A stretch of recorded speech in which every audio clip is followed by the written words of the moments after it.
today to talk about Butterfield Colors Flat Out Countertop Mix. As you can see, some of the tools that'll be needed in front of you for doing a simple application of countertops. I have a 4-foot level here for use in leveling out our casting table. A framing square and a simple T-square for laying out your pattern. You have a speed square, a couple different types of snap knives. We have some clear facing material in several different sizes. We have a squeegee. We have some two-sided tape that will be used with the rail system. You have the rails for the forming system, which come 3/4 of an inch, 1 inch, 1.5 inch, 2 inch, and 2.5 inch. The flat-out polymer that's mixed with the flat-out countertop mix, which is a self-consolidating glass fiber reinforced mix. In today's application, we're going to pour a couple of different countertops using the materials here. We'll describe the materials a little bit as we go. The flat-out polymer is used with the flat-out countertop mix.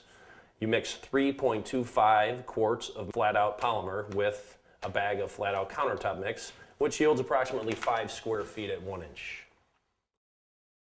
The first thing you want to do is you want to make sure you have a sturdy, level surface that can be used as your casting table. It must be smooth and it must have no blemishes in it. If you had a scored line from a knife, it'll actually shadow through into your countertop. So the first thing that we're going to do, the first step that we're going to do, we're actually going to clean our casting table. So this is a simple solution of dish soap and water. We're going to use this to clean our casting table, which is extremely important. We want all contaminants and debris removed prior to laying down the base material. We're going to use a simple squeegee to move around the material.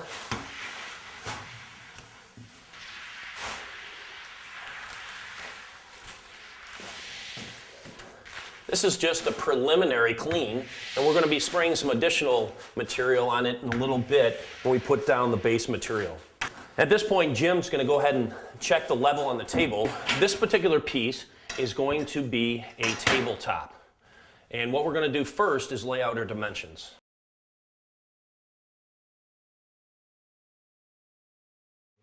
As you can see, we now have a red layout of our tabletop. Two things. First and foremost, you want to make sure your casting table, if you can have 4-sided access, you'll have much more success. Secondly is we originally laid this out in pencil to make sure that we had our dimensions correct. And then what we did is we outlined it in red pen. It's not necessary to have the pencil down first and then the red marking. What you don't want to do is just use pencil.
Okay, what we're going to do now is I'm going to go ahead and pour the material in, and then what we're going to do with our hands is we're going to agitate the material to get rid of any air pockets that you may see. Again, this is a self-consolidating mix, and you must get it into the mold within 2 to 3 minutes after mixing.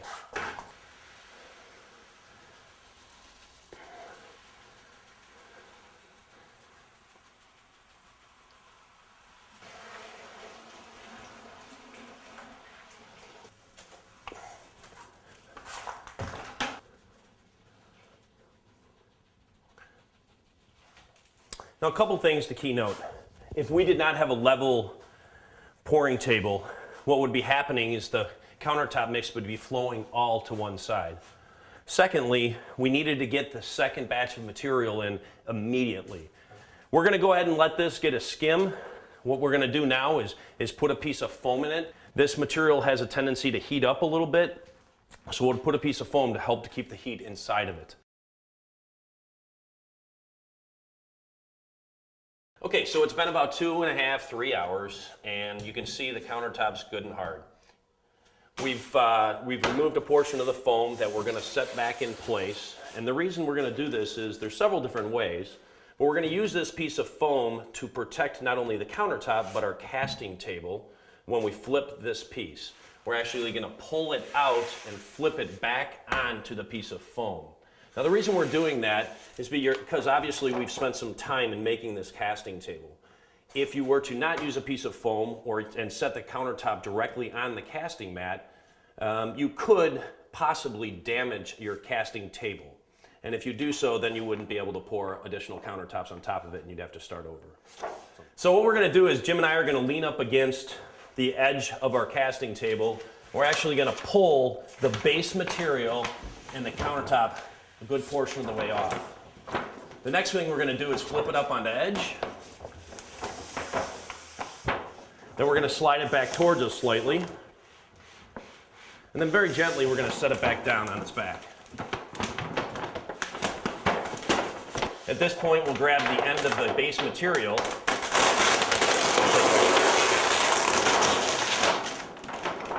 So now that we have the countertop flipped, you can see why we use the base material. What we were trying to achieve is this glass-like finish.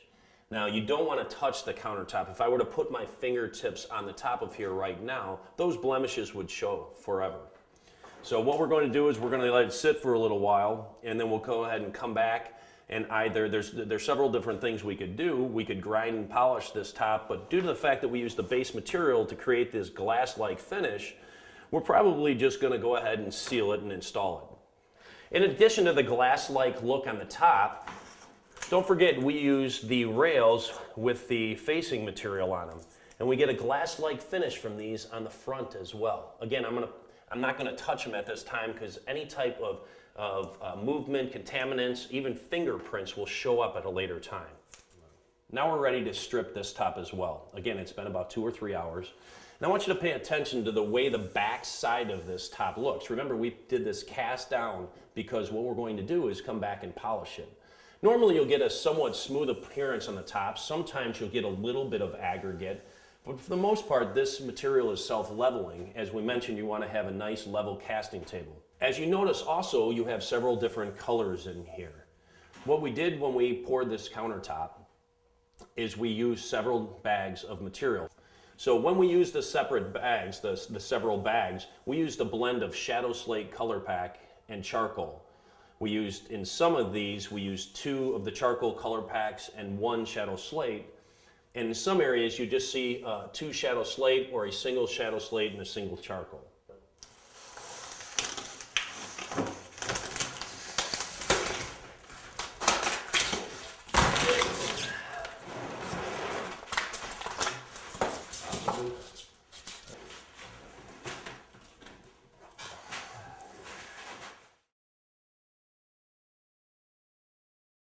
I want to point out a couple of things about this countertop.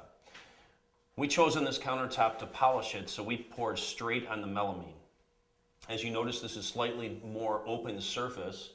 It doesn't have the glass-like sheen that you get with the base material. However, we're going to polish this top. And lastly, using our cut stone form liner out on the outside edge, we've given the look of a cut piece of stone for this top. In a little while, we'll be polishing it. As you notice also on this top, we added several different colors as I discussed earlier, and you can see that right in here. Okay, for a quick recap on what we did today with the flat-out countertop system. Remember, the flat-out countertop system can be poured in a variety of different ways, such as these 3 tops that we did today. The flat-out countertop system is a glass fiber reinforced mix design that is self-consolidating and can be stripped in a controlled environment in 2 to 3 hours. Firstly, we poured this countertop on a base material and gives a glass-like appearance when poured face down and flipped up. In addition, we used the forming system with the rails that has the clear facing material that allows you to get a glass-like finish on the edges as well. So for this top, There's not much more to do. All we're going to do is go ahead and seal it. On this top over here, we didn't use any base material. We used the Cutstone Form Liner as our front edge rail. So we're going to come back and polish this in a little while.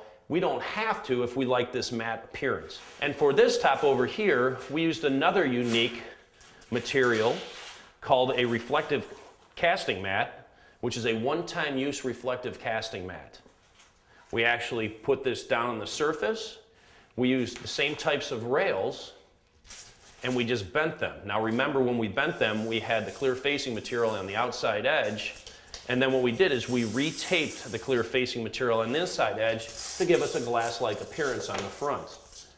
The casting mat, we poured straight down on it, and when we stripped it, you get all this look of this Italian glass reflective tile. And we also added several different colors, meaning the distinct colors of charcoal and shadow slate, and you can see the distinct differences. The thing to keep in mind with the flat-out countertop mix system, it is a system that sets in 2 to 3 hours in a controlled environment, and there's many different ways you can use it. For instance, the flat-out countertop system can be used with these sink molds and trays. Simply take the material, pour it inside, set this on top, put a drain knockout in here, and then strip it the next day, and you have yourself a sink. Or you could simply purchase a sink and use these knockouts inside your mold, such as over here. We could have put this knockout or one of these knockouts in here, poured around it, and then the next day you could insert your sink. There are also several other accessory items, such as ashtrays, cigar trays, wine racks. So remember, there's endless possibilities with the flat-out countertop system. With it being a self-consolidating mix, you can pour it face down over a special base material and get a glass-like appearance in 2 to 3 hours.